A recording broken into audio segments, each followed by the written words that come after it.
What do we got here? YouTube, what it do, man? Y'all can see, we got the green bean, man. That's the official name for this car, is green bean, by the way, y'all. But we got the green bean. It's a nice sunny day, and I got the not so matching green, but it is pretty much green, man. So we do got the green on today, but more importantly, we got the ZL1, man. Got this thing shining in the sun, man. Green be hitting different. Y'all let me know what y'all think about the new taillights too, man. The clear taillights are nasty. But let me go ahead and give y'all a cold start too. I know I can give y'all a cold start in a cool minute.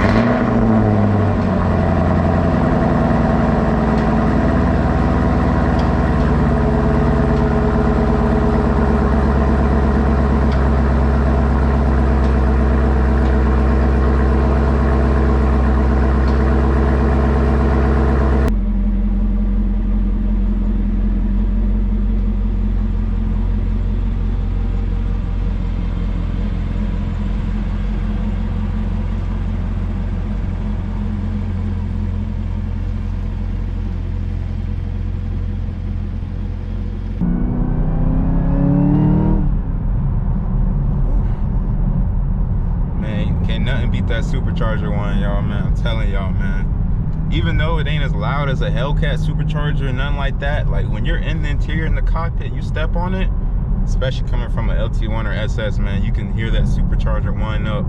Ain't no better feeling, man. That's the feeling of joy right there. I'm trying to tell y'all. But as y'all can see, man, it's a nice day in the lovely Atlanta, Georgia. It's beautiful weather. It's nice, cool, man. Keep my Supercharger cool. We finna get into today's video, man. As y'all can see by the title and the thumbnail, today we are talking about the ugly truths, or you know, what people don't tell y'all about owning a ZL1. You know, all the little things that are kind of annoying and you wouldn't really want to live with, and you know, just stuff that, you know, you would like to know about before you do actually buy a car like this, especially of this caliber, especially if you are trying to figure out if the car is truly worth it or not. This is the video. Stay tuned.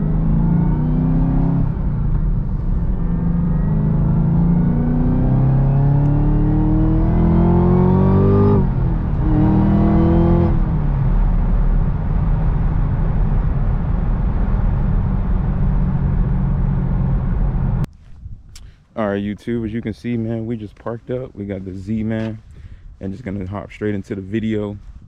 So starting with the things that, you know, people don't really talk about, especially with owning a ZL1, right, is, so Camaro specific, this is more so Camaro specific, but we all know the blind spots on the inside. The car does have blind spots, especially on the inside when you're trying to change lanes, things of that sort.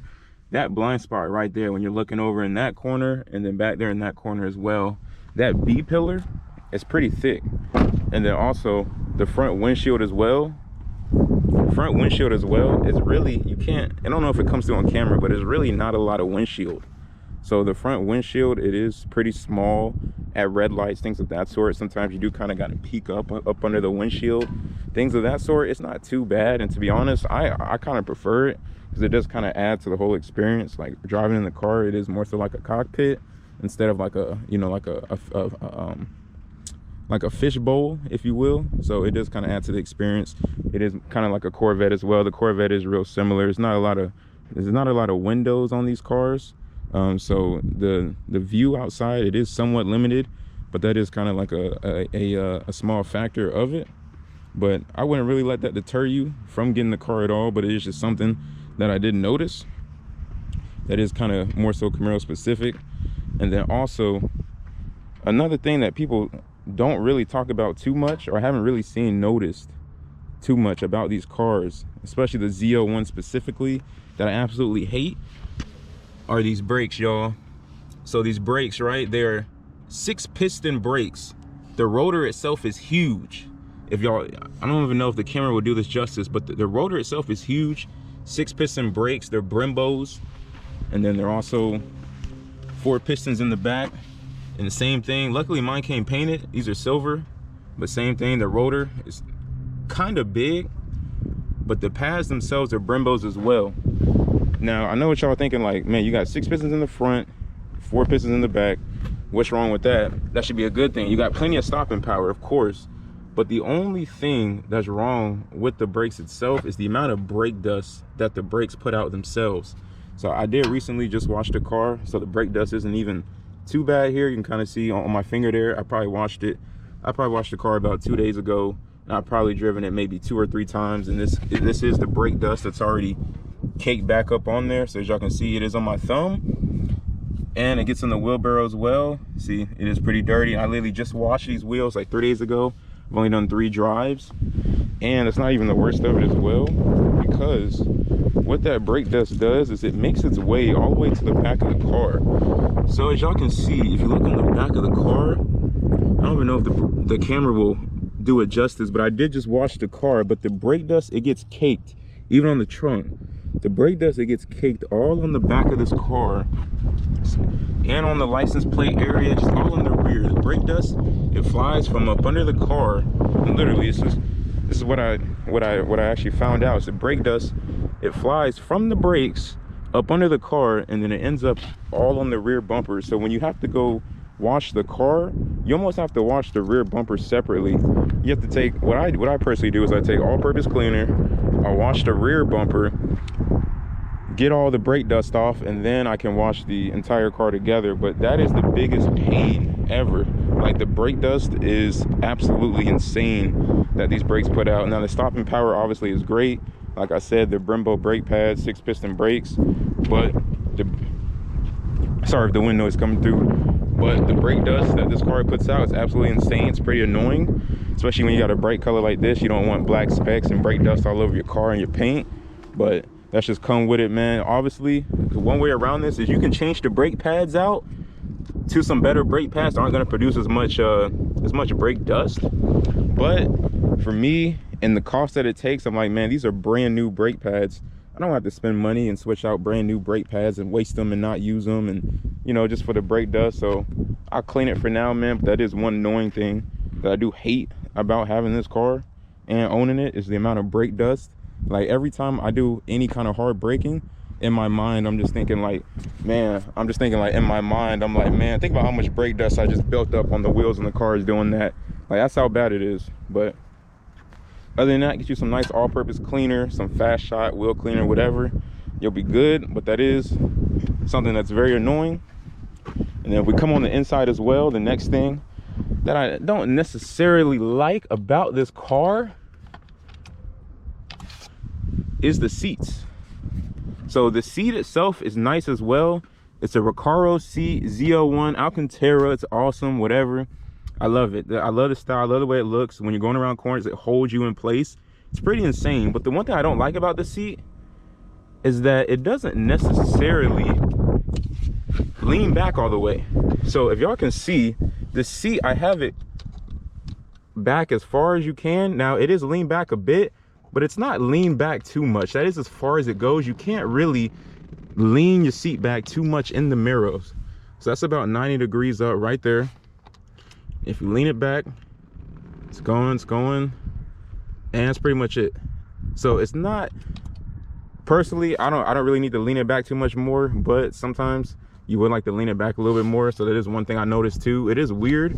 People said there is a way to fix that. If you pull a pin in the seat, you can do some things, get it to lean back a little bit more. But you can even see, you know, the room we have back here. You actually can't lean the seat back all the way, which I know it's a track car, not too many people are leaning it back, but that is just one thing I noticed too. It's very frustrating.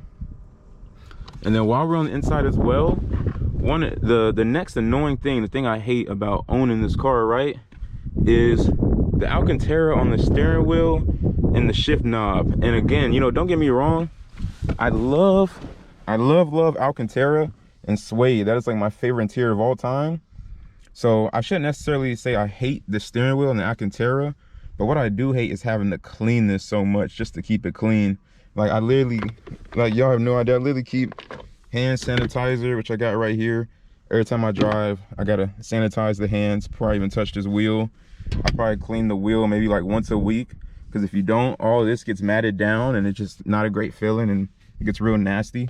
So you do got to keep this cleaned more than a traditional steering wheel, like a leather steering wheel. It is a lot more work. Having this car, like I said, with the brake dust, you got the Alcantara, it's a lot more work that you do have to do. It is worth it. especially like, man, this looks sick. Like you got the red stitching, suede Alcantara. It's awesome, man. You know, can't ask for nothing more, but it's a pain you have to clean. And then if you guys look right here, my shift knob is atrocious. Like this thing is like the suede Alcantara is literally matted down on it. Like it doesn't even look Alcantara no more. It looks like leather. Like that's how matted down it is. And that's just from, obviously you got to grab it and you got to shift. And man, there's no amount of cleaning, to be honest, that can really keep this clean. To be honest, I will probably switch this shifter out because it's such a hassle and pain to keep clean. It is pretty ridiculous. That's another thing, y'all. It is, like I said, it's a big pain having to keep this, you know, the car clean. Or, sorry, it's a big pain having to keep the Alcantara clean on the shift knob and the steering wheel, only because you touch it so much. On the seats and the door, you know, the door panels is not bad at all. It's perfect. This never gets touched either. You know, the door panels, they're not bad, as y'all can see. Mine are still pretty in good condition. I don't have to clean them too much. But the one thing I do make sure to clean at least once a week is the steering wheel and the shift knob, because you touch it so much. So that is another thing that I do not like and I absolutely hate about owning this car. So with that, we're gonna go ahead and get into the next thing that I hate about this car, and we're actually gonna go up under the hood.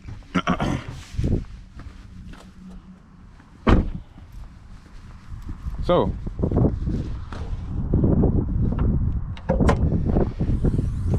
if we go up under the hood, y'all, this is obviously it's Camaro ZL1, and this is a LT4 supercharged engine. It's a 6.2 liter.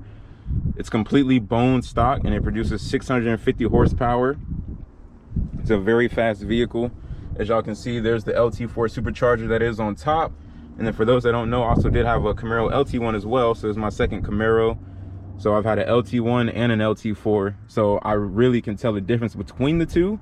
You know, daily drove both of them, and you know, no issues with either engine. But for the ZL1, my biggest complaints, and one of the things, my biggest gripes, is the stock supercharger, right? So I know what y'all thinking, like, man, what's wrong with the stock supercharger? Like, man, like you just said, it was fast. There's nothing wrong with the motor. You know, everything is cool, which all of that is true. But one thing that people don't really talk about with the LT4 stock supercharger is the way this thing heat soaks in the summer. So right now, y'all, you know, it's what is it? It's winter right now in Georgia, but it's probably like maybe 50, 60 degrees out here. So it ain't too bad. This is honestly kind of perfect weather for this type engine to keep it cool, doing back-to-back pulls. But in the summer, when you're doing pulls and it's 80, 90 degrees out, this thing heat soaks so fast, it's not even funny. Like, I kid you not, you can turn the car on, you can do maybe 2 to 3 pulls within the first 10 to 15 minutes of driving. Not even that, you may have 2 pulls in you. The car may have 2 pulls in it at max power. After those 2 pulls, the engine is already heat soaked and it's already too hot, and you can tell once you do another pull, you can tell the power difference immediately. Like, it's not the same power. Like, the car is pulling timing to compensate for the heat that the supercharger is producing and outside. So like I said, man, this supercharger, it heat soaks crazy quick. You can tell the difference, especially in the summer. You know, once you start on the car, you do your first pull, it's quick. You start doing more pulls and it's like it's dumbed down, it's numbed down a bit, because you can tell it's heat soaking and it's just so hot.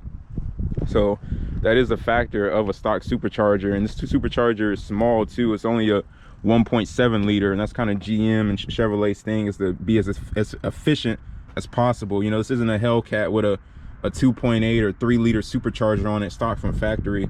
GM and Chevrolet, you know, they don't roll like that. They're not crazy. They're looking to use the smallest supercharger possible to be as efficient as possible. And unfortunately, what comes with that small supercharger are cooling issues. So these are all things that you can work around and get around, and I definitely plan on doing that. But these are things that, you know, people don't really talk about or go too in depth about, you know, about owning the car, to be honest. And it is something you would like to know, just so that you can expect it.